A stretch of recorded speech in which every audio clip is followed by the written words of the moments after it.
So I am going to take up here with my panel members some of the issues related to regulation and some of the issues related to legal part, that is smart contracts, etc. And I will request my panel members to restrict their responses in 14 hours by 4 minutes each. And please do not, they will not crisscross each other. Of course, they will supplement and complement the comments of their co-panel speakers if they feel like in their second round. One very important point I have always said that blockchain technologies for inclusive mind, inclusive happiness, shared growth, and shared fortune. If any technology has to touch the mass and has to touch everybody in our society right across the levels, it has to have certain regulations. And when we talk about regulations, we will be doing cross-border touching policy of corporate boundaries which in turn should affect the various areas of human life. So in that context, multilateral agencies has to essentially set the world standards like civil aviation standards or like international financial reporting standards in most of the countries as they are working on adopting. But in blockchain technology, except IDAC of Russia, which is working with 95 countries for setting up certain common guidelines, nothing much has been done in that area. So I don't want to much of you, don't want to talk about on these issues at the moment. What I request, I'll spend 2-3 minutes. The microphones can be given to the audience. I'll request 2-3 minutes to the audience to please speak out in 1 or 2 sentences just what you would like this panel to do from the legal and regulatory perspective, so that we keep it in mind when we discuss specific questions which have been raised by you. Any question from the audience which you want us to keep in mind when we answer the questions?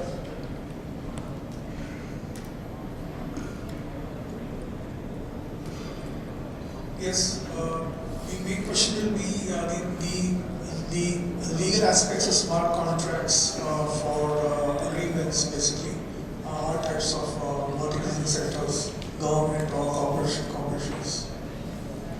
Okay, that is one area where I had a part of the presentation. I do not know we'll be able to cover that much, but I have a couple of questions to all my people here. Any other question from the audience, please? Very short, 1 or 2 sentence question.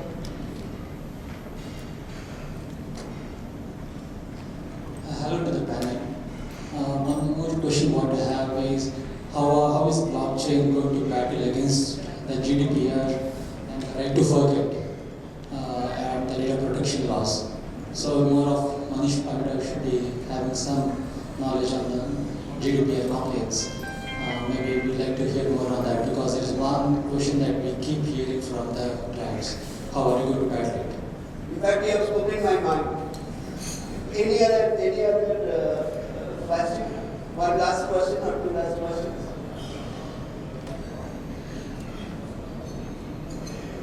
Is that correct? So can we proceed? Jaideep, I will come to you first. And I will just keep key from my presentation is that Stock Exchange of Switzerland, London Stock Exchange is 300 years old. These are the exchanges which are working on management of stock exchange. Again, governments of 7 Mediterranean countries, government of Chile, government of Australia, South Korea, and also certain state governments of India. These are the countries which are very active in adoption of blockchain technology using for government services. EU, particularly France, is gaga about tokenization of cryptocurrency, and they have already passed certain laws. And US is struggling. What does it mean? Are they ready? Are they ready with the framework, which is legal or regulatory framework required for implementation of blockchain technology for virtual assets, which we see in Bitcoin? And they ask, what is the ground level position in India in terms of blockchain technology application oriented legal congenial atmosphere created by the legal professionals, law and the court? Just check.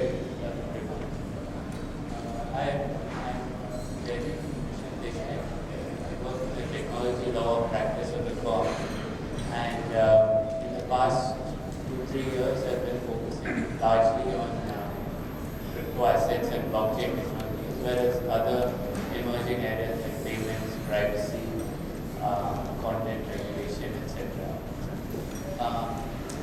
Thank you for having me here, and thank you for the question that you asked me. Now, as far as the global approaches are concerned, one area that I think the reason why India has not adopted a comprehensive framework yet is that there is no consensus globally on what is the right way or the best way to approach the regulation of either crypto assets or blockchain technology. Each country inherits a different legal system, and the approach taken by the country has to be in line with its own legal system. So there is no fixed framework that can be just copy pasted across countries. And what makes blockchain technology and crypto assets unique is that it doesn't just impact one area. It has aspects of securities, of a lot of aspects of the financial sector, as well as sectors like real estate, etc. So the latest kind of thinking on the subject has been not to regulate the technology as such, but to regulate the functions. So moving towards function-based regulation. So for example, TRAI, the Indian telecom regulator, proposed that we use distributed ledgers for unsolicited commercial communication, that is SMSs, marketing SMSs that we receive. They proposed that the telcos use distributed ledgers in order to kind of prevent this spam communication. Similarly, various state governments have announced that they're interested in using blockchain for land records. So it's not quite practical, so to speak, of having a so-called blockchain act or blockchain regulation. What we proposed in our paper, which we submitted to the government, is that each particular use case of the technology is to be assessed. For example, if somebody is looking at a security token, then it's the Securities Contracts Regulation Act that comes into play, as well as the SEBI Act. If somebody is looking at a payment token, then one would look at FEMA and other financial sector laws to see what is relevant. So in that sense, I think just like each country takes its own approach, India also has to take a case-by-case approach. There is, I don't think it makes sense to think of a blockchain law or blockchain regulation, so to speak. One has to go use case by use case. And as far as India is concerned, obviously because of the RBI circular of April 2018, everything to do with tokens or crypto assets as such has come to a stop. And what is remaining is so-called blockchain use cases without tokens, which at least we would argue is a very limited chunk of the potential of blockchain technology, because a lot of use cases use tokens, including the Enterprise Ethereum Alliance, which has over 500 reputed institutions like Microsoft, Samsung, JP Morgan, etc. That uses the crypto asset called Ether.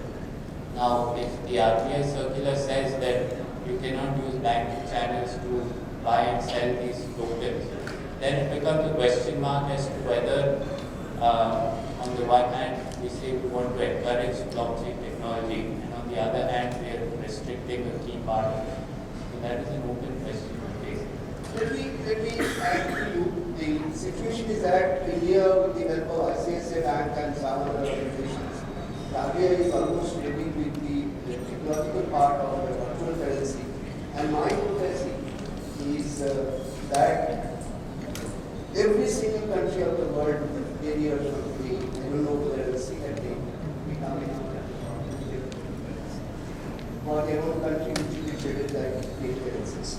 In that case, no blockchain operator will be required to use their token. That's my prophecy. But it's a very good directional thought that blockchain as a law will not be enacted, but what will be enacted is the functional control. In America, they are let's see what it comes to.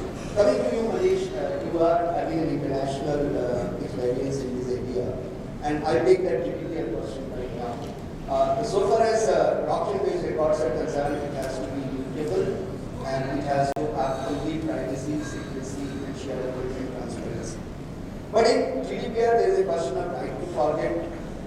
And in right to forget, there are two basic provisions, if I am not wrong. Fundamental provisions is that if any customer migrates from your company to the other company, all the data of your customer right from day one, including this KYC and handed over to the other organization to do shifting, and all the transactional data also have to be handed over. Having handed over, you have to replace that. That's a very interesting provision of GDPR. From your experience, what do you think? In a cryptograph-oriented organism or digital technology where cryptographic algorithms even can change every 10 minutes, implementation of the GDPR provision will be possible?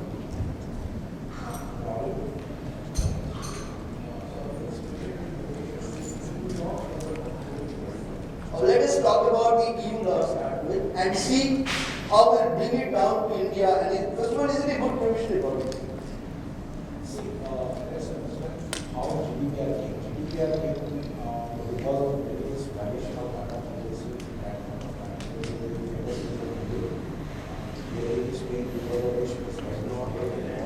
Can you speak loudly, please? Sorry. Is it better now? Am I audible? Yeah. So let's understand the background in which the GDPR came in 2016. The background was because of certain violation of data breaches which people complained. There's this famous case of Google rising from Spain. So that is what transpired, and finally the GDPR came in 2016. Now every law, when it comes, it considers the technology at the time when the law comes. In 2016, blockchain technology as such has been a very nascent stage. Nobody thought about how it is going to impact the society at large. Therefore, the issue of immutability that blockchain brings along with it was not a consideration when they looked into the factor of right to forget or the right to erasure. Now, right to erasure, I'll just explain how things are happening. So, if you are a data controller and you have control of personal data, let's say personal data which is defined under E, and at any point of time, the person requires you to either he revokes his sanction given, or there is a requirement, as Dr. Basu said, that he wants to change from one operator to another operator. Therefore, you vote the data, and then because you don't need the data anymore, you need to erase it. Now, while that may be possible in the present technology, when we are talking about blockchain technology, because of the immutability factor, that's a problem which all blockchain technology is going to face. So, what you need to do possibly is to somehow put personal data as defined under the key out of public blockchain. Otherwise, there is no answer to it. Because if you want to be compliant with GDPR, you have to do it. Now, coming to the Indian context. Now, India has a data privacy bill right now. So, that had come in light of a Supreme Court judgment saying that the privacy is constrained. Now, the interesting factor is while under the EU as well as under the proposed Indian law, the data controller has to ensure compliance of the law. But under the Indian law, when it comes about the right to forget, it doesn't require purging the data. What you need to ensure is after the person says that, okay, I don't want my data with you, you need to ensure that the data is no longer transmitted. So purgement as such, when the Indian law is not there. Now, this issue was also debated by the Commission at the time when they proposed the investigation commission. The reason they came up was not because of the technological requirement of the blockchain, but the reason was different. They said that the data may be required in future for something else. So you are impacted only if there is a link available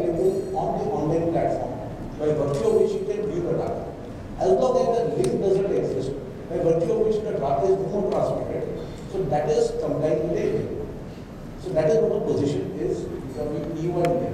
Let me tell you, under the Companies Act, you are supposed to keep your transactional data for 9 years, but there can be collaboration. If I have handed over the data to the new operator, you can always share with me. That will be part of law. But I think everybody is going to be knowing that I am very passionate about technology, and I have a patent which is being worked in the Switzerland right authority, which is based on a technological solution of accounting and reporting. I personally feel it is good. No, As long as you have private key and public key, and you know the de-encryption capability, every data gets So there are in fact three suggestions. This is a technological issue, but then it also has impact on the law. And I'm going on the basis of the Indian regulation, which seems to be more stringent with crypto, stringent with blockchain technology than the GDPR. Maybe the industry has to make a representation to the EU Parliament that considering the advancement in technology, you need to bring in some kind of an amendment to ensure that while the data is not available to the general public in there, but then that cannot be a deletion of that. Maybe when it concerns public data, or personal data, it is a defined term. Not all data are not personal data. It's a defined term under the EU law as well as the Indian law. It should not be kept in a public blockchain. Maybe you can create a private blockchain or create some kind of a cryptographical formula by virtue of which you can delete the data that is obscured. If not delete, obscured from public view.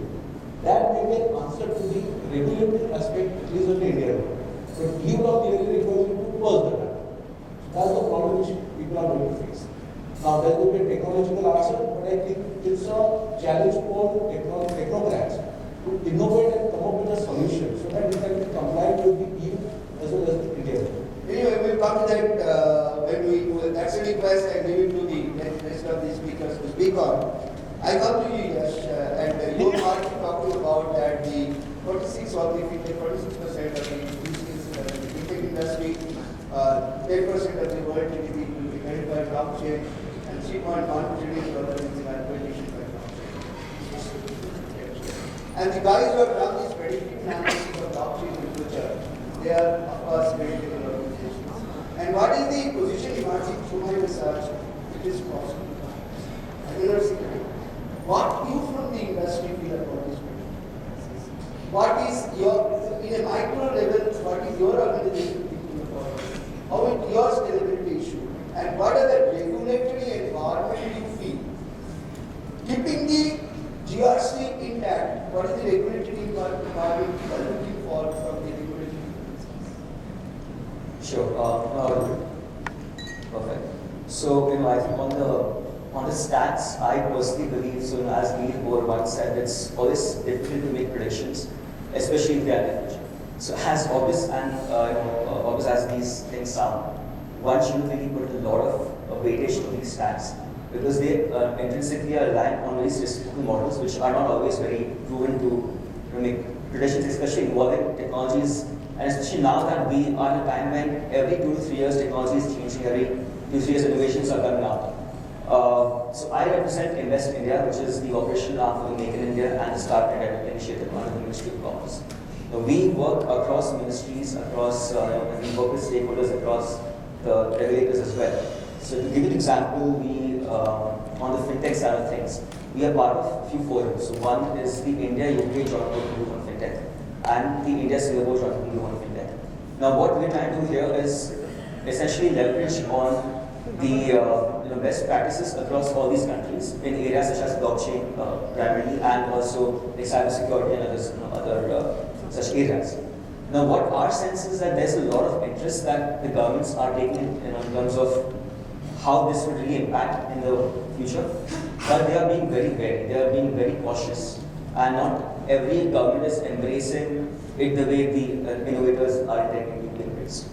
But I think primarily there are three perspectives in which we should be looking at from a government and regulatory point of standpoint. One perspective would be from the sovereign central governments or the sovereign governments in every country. Now talking about India, I spoke about these events, these forums. I think one major thing is the government should not be promoting any particular blockchain or any particular technology. The approach that they should be taking is about creating an enabling environment to make sure that these innovations can be harnessed, that innovators can actually have a sort of a free playing field to essentially test these, probably in terms of fintech sandbox or regulatory sandbox. But they should not be promoting any particular technology. The second perspective is from the perspective of the state governments. That is something which is a little different because for each state government, they are trying to portray their states as sort of centers of investments as well. So for example, AP, Andhra Pradesh and Telangana, they're leading especially in the field of blockchain, they're leading the innovative initiatives, especially so Telangana has now come out with the first blockchain district in India. And that's very interesting because no other state has really put a thought into creating a dedicated setup only to attract blockchain companies. And they're giving out quite good incentives for that as well. Again, they've been tying up MOUs. The government of Andhra Pradesh is looking at land title registrations and they've tied up some sort of MOU partners. So that's, I think, a lot of push is going to come from the state governments as well, because they are the ones on the ground who actually will be implementing it for their own citizens in their own states. The third aspect would be from the public sector perspective. So if you look at public sector, we have around 40 plus pilot projects in blockchain today. We have around 8% in production already and 90% in the pilot phase. It's a good project. Absolutely. And as we speak, I think every year the number is just increasing. From the Ministry of Commerce perspective, there are many initiatives. For example, there was an initiative which connected the coffee plantations to the marketplaces, and they use blockchain for that. So they're working on very innovative initiatives as that. So I think there's going to be a lot of potential, and the government will need to put some sort of proactive support. But at the same time, they will need to be very mindful of what the regulations will be permitting, because it's a very, as you mentioned, it's a foundation technology. It's not really very clear in terms of how it will impact the industry.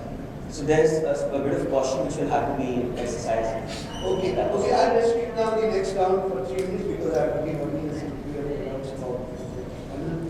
I'm a researcher, so I will always like to test my hypothesis. And suppose I will take testing for that. I am taking a hypothesis that government has given a full outcome. And either government giving a clearance for tokenization of cryptocurrency or government comes with a token which is interoperable. Keeping in view that situation, GDPR as a global standard, we have about 14 laws and regulations in the IT arena and the justice reification code, which I have had a personal benefit of discussing with you. So, given the situation and given the status of IT jurisprudence in India, like medical jurisprudence, do you think that the Indian corporates are ready? If yes, how soon they will be able to work on? If not, what they have to do right from today evening? And next, what is the status of smart contract development? Can you give us some use cases where a smart contract by your firm is working somewhere in some block? 3 minutes. The last one first. So far, besides pilots, I haven't come across any full-scale launches of smart contracts in India that have been actually used for commercial transactions outside of pilot cases. Of course, smart contracts is a very wide term. So, even for example, in ICOs, which are initial coin offerings, or a variety of cryptocurrency-related transactions, those are powered by smart contracts. Right, so when I talk about smart contracts with you, I'm not talking about those, because in almost every ICO, the way it works is the purchaser sends say Ether or some other token, and through a smart contract, that purchaser is automatically allotted the token of the token issuer, say X.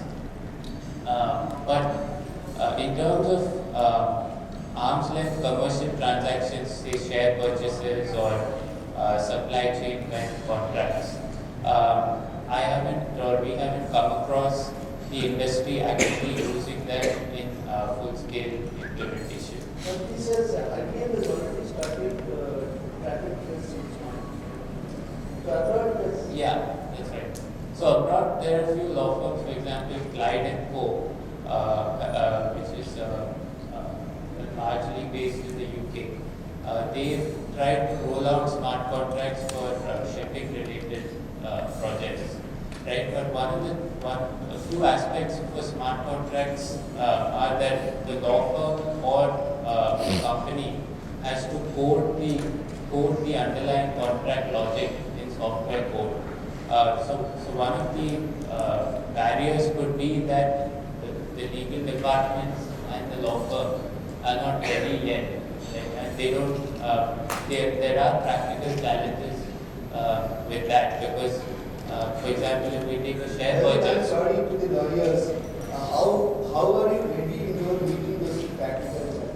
Just give us an answer to Yeah, so law firm has to help us. No. I wouldn't say that the law firms are not willing, but there are a few practical challenges. For example, let's take a share purchase, right, which is an ideal case of a smart contract because it's paid. Already sorry. I don't know who has provided the smart contract, but stock exchange management under blockchain. They've been used for pilots. Yes. So, but the question is how it would work in the real world, right? So, for example, with every share purchase, you need to make a filing with if it's a foreign transaction, you need to make an RBI filing. Even if a domestic transaction, you need to make an SCA filing. So, but these are some of the reasons why these things will not move beyond pilots. Okay, so lawyers sitting here in the audience, please talk to Jardeep in your sideline. We need to find a solution for that. But now I'm coming to a very interesting problem. And the problem comes from America. These are coming to you. There was a lawyers' summit in the city of New York, Bar Association. And a very interesting point, like moderator like me spoke about. They said that Security Exchange Commission of India called token as a security. The Commodity Future Commission of US talks that token is a property. So SEC says it's a security, commodity wise called it a property. The Financial Crime Enforcement Center of US, they say that it's a currency. And the Internal Revenue Service, it says it. So a token has been given three status: property, currency, and commodity. So if the lawmakers and regulators are divided amongst, sitting on their opinions, then how the common regulation can be legislated by the respective countries? Coming to you, Manish, what do you think? Unless these things are sorted out, the smart contract cannot be done because smart contract has to be in compliance with these regulations, have to be embedded in the blockchain. 2 minutes or 3 minutes max. See, let's understand this. There will be a commercial boundary object and there will be legal definition. Now, my first concern in terms of India is acceptance and agreement and agreeing that a cryptocurrency and a smart contract is legally permissible. Once that regulatory requirement is done, then that should not be a problem. As Jenny had pointed out here in the first round, if I remember, that we cannot force the regulators to accept our definition or the commercial definition. Everywhere in India, we have something called as an aspect theory. A particular object, it may be same, but depending upon the area of legislation, that particular regulator will define it same. So that has been in India for the last 60 years. That has been the issue in terms of other issues, topics also. So at least in India, we don't see any problem with the interoperability. First thing is the legitimization of the acceptance of cryptocurrency and smart contract. Whether it is security or property or a commodity, because there is GST, there is stamp duty, and there is. Let me just give an example of cryptocurrency. When a cryptocurrency is being used for the mode of exchange, it will be a currency. However, if it is used during the initial call offering, it will be a security. So the regulator who is regulating a particular aspect will then define it accordingly. So it's an issue that not only cryptocurrency or smart contract is going to have, but every other object, even lottery. Let's take an example of lottery ticket. Lottery ticket is considered to be a service by the service tax department, or the National Service Tax Department is considered to be good by the service tax department. So because they say that, so that's a well-defined thing that an aspect theory has to be. Everything when their transaction is being done, so there is an aspect. if it is being governed by a particular regulator in the state. However, I would not mind so much, or it would not be so much of a concern. First thing is legitimacy. As long as the law recognizes cryptocurrency and smart contract, I don't see any varying definition being an issue in terms of implementation. For coming to smart contract aspects of it, a smart contract can only be implemented in India if it is in line with the IT Act. That is what I feel. That's what the question is. So, my reading at least of the IT Act, because you need a signature, was a term you are forgetting right now. It's a signature, that's a unique signature which is generated. Until and unless that particular signature is applicable in a contract, in an online contract, that has no legal sanctity in India. Therefore, while nobody can stop you from entering into a smart contract, but if you are looking at an implementation in India by way of code execution, that cannot be possible.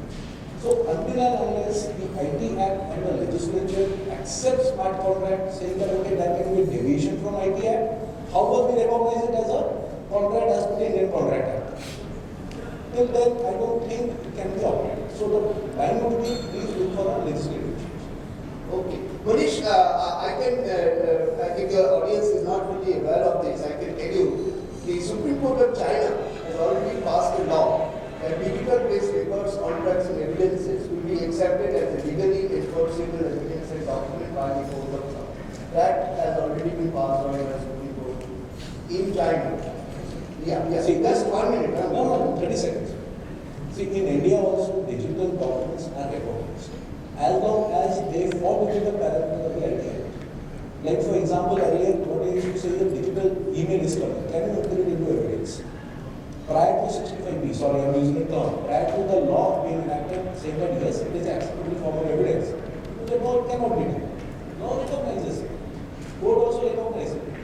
So today, that would be a contract, that would not be a signed contract. The contract can be entered into an email also. I make an offer, you give an acceptance because it is agreeable under the law. That's there is no need for it. So, to put my point forward, yes, technological or the digital documents are accepted by the court of evidence. However, if you are looking at the sanctity of a smart contract, it has to go down the law, go as per the IT Act and the implemented contract. If not, it will be difficult for implementation. In my presentation, there was a slide that I have studied and analyzed the Indian contract that if 9 conditions are satisfied, then a contract is enforceable in law. And I am advising a blockchain technology-based company in Bangalore, whose smart contract I have already drafted. In fact, it is supposed to be made in the issue here is the digital signature, which is not at all a problem. Now, I am coming to you last, Yash. You are part of my earlier friends, and you are in the industry collaborating with government. My personal view is that legal challenges are surmountable. But how far the corporate world is ready? You have seen the Deloitte presentation, that's why I did that presentation. They are in the strategy board, 53% literacy is top. How is the corporate world ready? Are they adopting it? Are they ready to adopt? What is their mindset? And what is your view of the lawyers talking about the legality and legal enforcement? So look, there are many, in fact every technologically advanced company, or at least the ones which think of themselves as one, is running a pilot on blockchain. Now the problem that I'm seeing is these are largely very siloed initiatives. They aren't really the truest of the concept. They're not really decentralized. So they have, even the Libra one which Facebook has come up with, they've tied up with all the various MasterCard, Visas of the world. But essentially they're not really truly decentralized. And unless we can achieve that, it's going to be difficult to create a larger impact in the entire system. But having said that, there are a lot of use cases even in such limited applications for blockchain. Many companies are doing it, but they're not really yet scaled up. I think I would probably agree with Chetty on this one. It's largely limited to the pilot stages.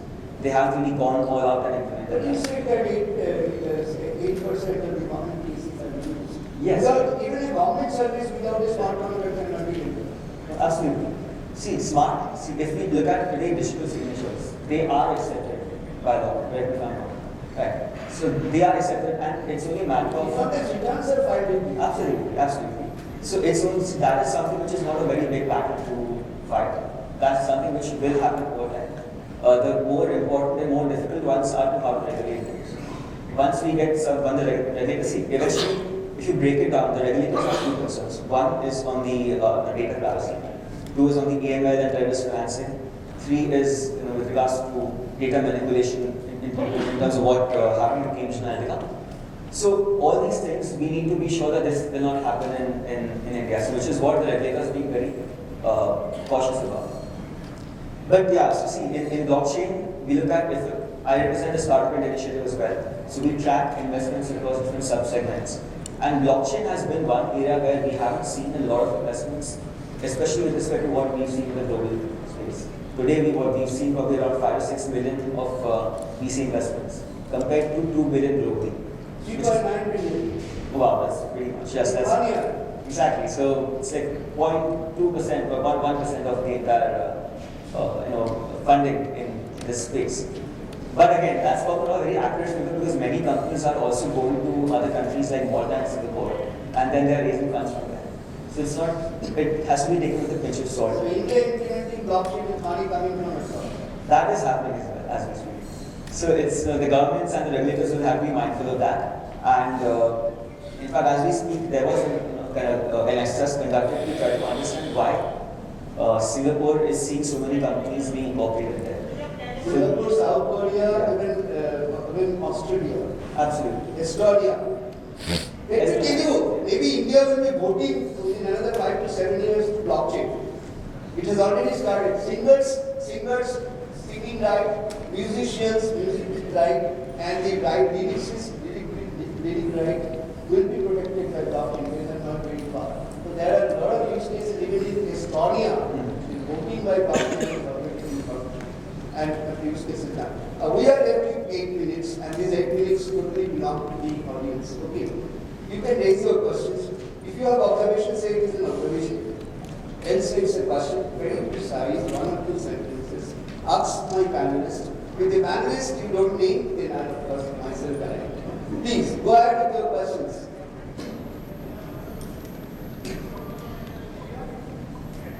Raise your hand, please, so that the mic can reach you. Yeah, hello. Yeah, wait. Yes. So my name is Ujjwal and I'm working for a company which is providing its services to a Swiss-based company who is soon to be a first crypto bank, regulated crypto bank in Switzerland. And due to the recent news that came out regarding cryptocurrencies and the jail term associated with it as well, there is a lot of chaos regarding what is the regulatory status for companies who are providing services to different customers across the country. Because as of now, I personally am in the blockchain research department of my company, and as of now, what I have observed is India is more like providing as the classic tech to the world kind of a status right now. And what do you think about that? Good, and as you know, all that Facebook has already announced their launching of Libra as a token. In that light, and we have an evidence that an Indian company is working with blockchain. Yeah, and one more question. What will be the future of companies working in India providing services to other foreign clients or maybe directly working with those companies regarding crypto, in the space of crypto space or in the space of digital assets overall? So, merely being tech service provider, I don't think you get impacted by cryptocurrency as such. However, if you deal with tokens, then there is there are a few things that we need to keep in mind. Because dealing with tokens itself becomes a little tricky under FEMA, which is India's foreign exchange law. That is, if the tokens are moving cross-border between your customers, for example. Second, buying and selling these tokens in India is now highly impractical after the RBI circular. But if you're not dealing with tokens and you're, for example, merely writing the code or the script for the blockchain program used by your customer, then there doesn't seem to be a material risk, because if we take the example of even gambling companies, which are say based in Malta or elsewhere, whose activity may not have been allowed in India, they still use Indian software service providers without much of an issue, because those software service providers are not involved in the gambling activity, and you may not be involved in the token activity. So it depends how much you want to ring fence yourself. But just one note of clarification here: the reports recently by Bloomberg, Quint, and others are just speculation. We're still waiting for what the Subhash Garg committee is going to say on the legal status. There are some negative signs, so somebody dealing with tokens has to factor that risk into their plan. But one will have to wait and see what the committee actually says. So that's a good note. Manish, that's one of the sentences. I don't think I can add more to what Jenny has already said, but then if you are looking at the proposed bill, as per speculation in market and as per media reports, it seems India is coming up with its own digital currency. It may not exactly be a cryptocurrency, but they are giving some kind of recognition to official digital currency. And the text of the bill seems to be putting a prohibition on other cryptocurrency in the market. However, everything is speculative. Speculation is no official law. But RBI also, we have absolutely no idea as to what this media speculation is. I have a very hypothetical situation to think. Suppose Facebook Libra is operational and I am a Facebook operator for India, and I have a bank account under the ARS scheme, which is permitted to send money and make a significant account abroad. Sitting in India using Facebook Libra, and I deal on cryptocurrency. That's a very interesting point to think of. And what these lawyer friends of ours will talk about, I really don't know. Any next question, please? Yes. Let's fix the mic, please, to him. You have good earning sources coming. Facebook has really created, the whole world of Twitter is divided. You can follow me in Twitter. I have also given my opinion about Facebook introducing Libra as a currency. Yes. Good morning. Thanks for the wonderful discussion. I have a question, and this is basically with respect to the GDPR. So, Manish, you talked about that we should not put the private data, the private data of a personal private data on the public network. But suppose, let's take a hypothetical scenario. I'm working with HSBC, and we have a center of excellence for blockchain in Pune. One of the things that we have been thinking about is, and wanted your views, the panel's views also, is that you take the private personal data, put it on the blockchain, encrypt it, and when actually the client goes to another operator, okay, you actually lose the key, you lose the encryption key, okay. So that is actually one way you can say that, okay, you are using the blockchain, you are having the data, but since you have lost the encryption key, you can't actually access that data. So what is the legal view on that particular aspect? And second question that I have is, now a lot of banks are talking about their own digital currency. Like we talked about central bank digital currency. So what is your view of that? And for example, like in Singapore, they have a project called Project Ubin, where they are trying to put the Singapore dollars on the blockchain. So what will the view of government of India on that? Because it's not a crypto. It's actually a digital currency which is backed by a fiat currency by, let's say, monetary authority of Singapore. So what's the view there? Just before you answer, let me tell you, I had the benefit of talking to the chief of the regulators in Singapore on this subject. And Singapore government is saying that we will be very, very friendly to the use case and the propositions of the blockchain service provider, because we want these things to come in. To that light, you can. This should be use case based regulation. Talking about the GDPR aspect first, as I explained, what I intended to say is, you don't put these data on public platform, public blockchain. You can put it in a private blockchain, or as I suggested, possibly you can try to use cryptography so that it is not accessible to everyone. So if you are operating from India, as long as it is not accessible to the public in general or to anyone, if it is lost in the blockchain itself, cannot be retrieved, you will be compliant with the proposed bill. But it will only see it when the bill becomes the act. That can always be a split between the cup and the lips. You never know what term and words are going to come out. as of now, as it stands, we will be compliant. Now coming back to the issue on currency. Sorry, I just have as per the Indian law, you are saying that it's not right, but what about the EU GDPR law? Do you think if we use this, it will become compliant with? My reading of EU law subject to interpretation by the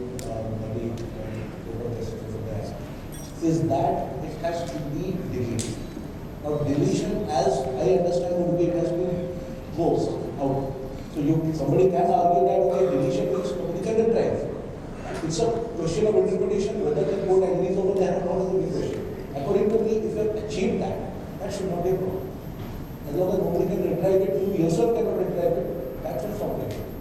So I had the benefit of talking to Microsoft and IBM on this issue.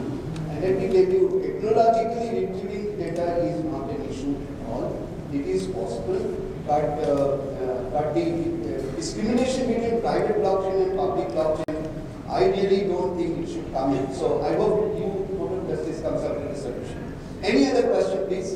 One more question. Yes. And perhaps, Madhu, this is the last one? Yes.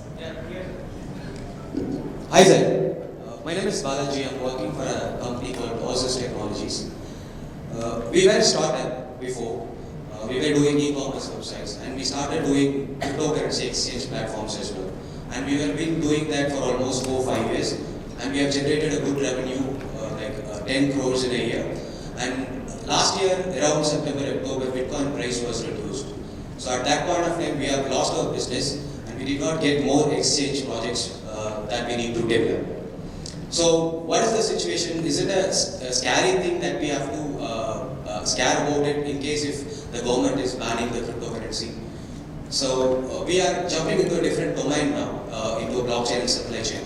So how we can continue this cryptocurrency exchange platform development, or is there a ban that will be coming in the future? Yes, I think we should not jump the gun, we should just wait. To answer the question, if a possible ban comes, as some of these media reports are speculating, yes, it will directly be impacting our business, especially only for the cryptocurrency. But your blockchain assignments obviously will still be fine because that's not something that the government seems to be keen on banning. And even not that they are keen on banning cryptocurrency, they haven't said that as such. But I think you should just hold your hope for the best. Of course, that's yes. what I did. The reason for this question is we have lost our business to a certain extent when we are depending only on cryptocurrency-based exchange platforms. So again, government says blockchain is giving a lot of good benefits to citizens, companies, everyone, but the cryptocurrency is created based on blockchain only. So let's see actually. Thank you so much, my Thank you. I will always say that diversification and expansion in new lines is always a political decision by you. But don't close your hope about the one which will be. Thank you so much, and thank you so much, my